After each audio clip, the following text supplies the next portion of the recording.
अस्सलाम वालेकुम दोस्तों, आप लोगों का स्वागत है my journey with Turkish channel पे। आप लोगों को बता दूं कि मैं खुद तुर्की को सीख रहा हूं और अभी बिगिनर लेवल पे हूं। मैं इस बिगिनर लेवल से लेके इंशाल्लाह इंटरमीडिएट और एडवांस तक कैसे पहुंचता हूं, इसका एक रिकॉर्ड के रूप में यूट्यूब पे जो वीडियो है वो मैं रखना चाहता हूँ, ताकि जो कोई भी तुर्किश लैंग्वेज को सीखना चाहता हो उसके लिए थोड़ी सी हेल्प हो जाएगी। तो हम तुर्की के अल्फाबेट को सीखना शुरू करेंगे, जो मैंने पिछले हफ्ते ही सीखा है।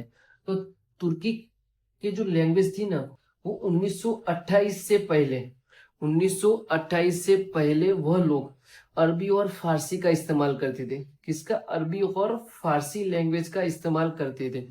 मगर 1928 में वहां का जो पहला राष्ट्रपति था कमाल मुस्तफा साहब ने, उन्होंने इसको छोड़ के लेटिन लेटिन लेटर्स को तुर्की के लेटर्स के रूप में ले लिया, और आज की जो मॉडर्न तुर्किश है वो इन्हीं लेटर का इस्तेमाल करती है। मतलब कि इसका इस्तेमाल वहां के लोग करते हैं।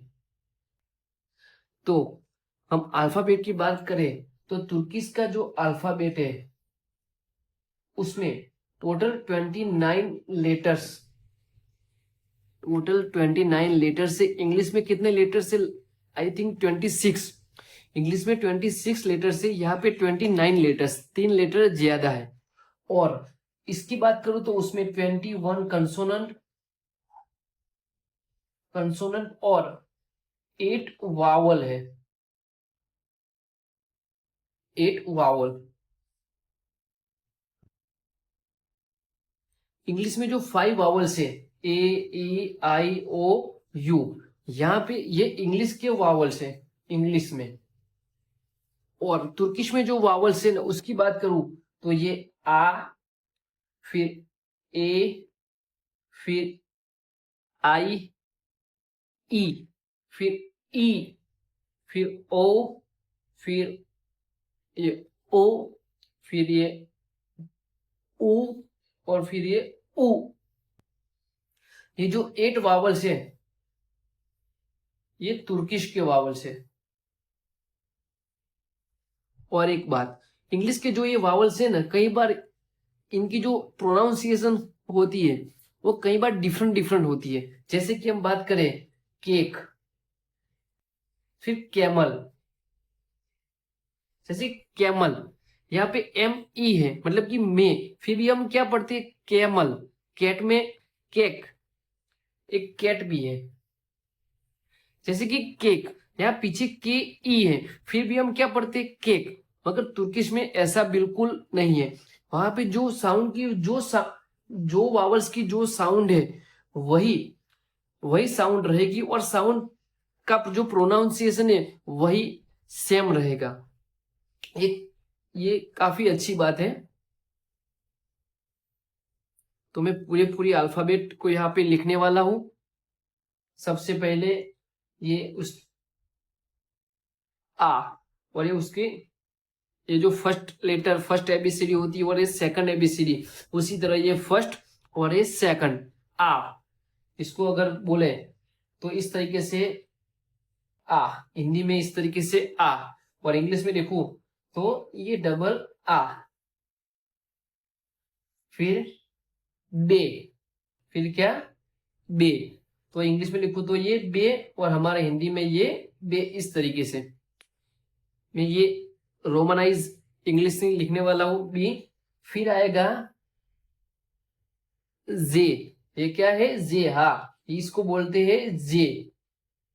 सी नहीं, क्योंकि लेटिन लेटर से इसको बोलते हैं जे।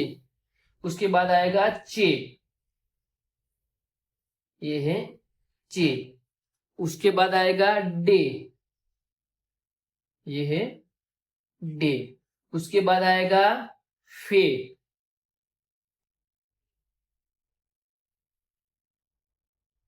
उससे पहले ई आएगा, ई। इसको बोलते हैं ए। इसको आ, और इसको बोलते हैं ए, एलिफेंट। इंग्लिश में इसको एलिफेंट मतलब कि ई की कई बार साउंड आती है, मगर यहाँ पे ये ए रहेगा, ए।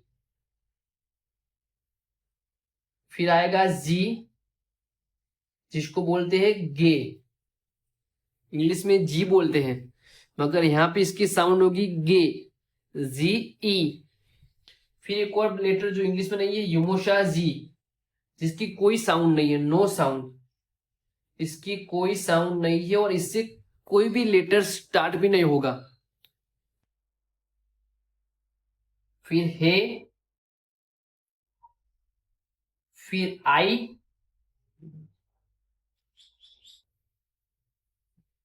आई, नॉट ए आई, आई। फिर ये आएगा जो बड़ी आई है बिना नुक्ते वाली, इसको बोलते ई, इसको बोलते ई। अब इसको कैसे लिखते हैं पता नहीं, मगर ई इसकी साउंड होती है ई। अब आएगा जे, अब इसको लिखते हैं जे वाई ई। जैसे कि एक वर्ड है तुर्किश में, जापान को जापोनिया बोलते हैं, जापोनिया, जापोनिया, तो इसको बोलते हैं जापोनिया, ज्यापोनिया। अगर हम इस तरीके से लिखे रोमनाइज में बोलूं तो ज्यापोनिया, ज्यापोनिया, ये क्या हुआ ज्या, तो ये जे।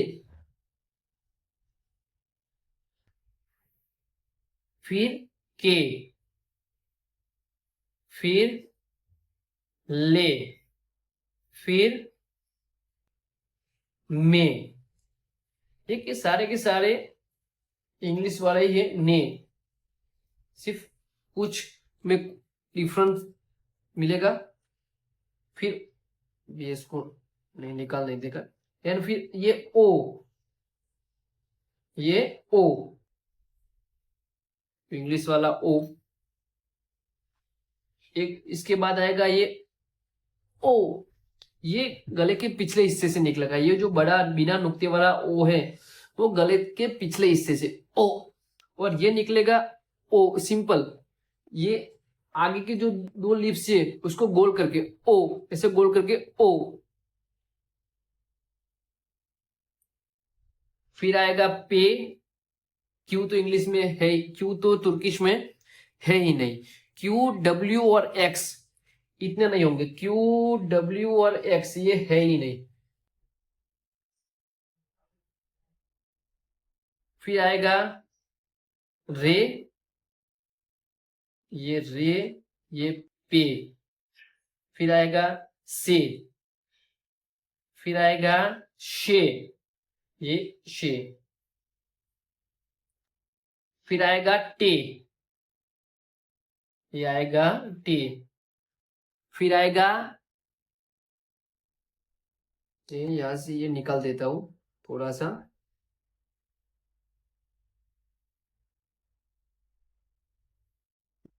फिर आएगा ऊ, ये आएगा ऊ, ए यू करके शायद लिखा जाएगा ऊ, हिंदी में तो ये ऐसे ही लिखा जाएगा ऊ।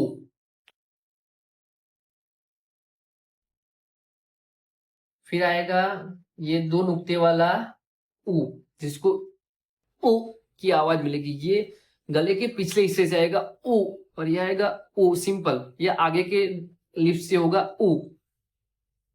फिर ये आएगा वे, इसको बोलते हैं वे। फिर होगा ये, इसको बोलते हैं ये। और ये आएगा जेड, इसको बोलते हैं जे, इसको बोलते हैं जे। ये था टोटल 29 लेटर्स।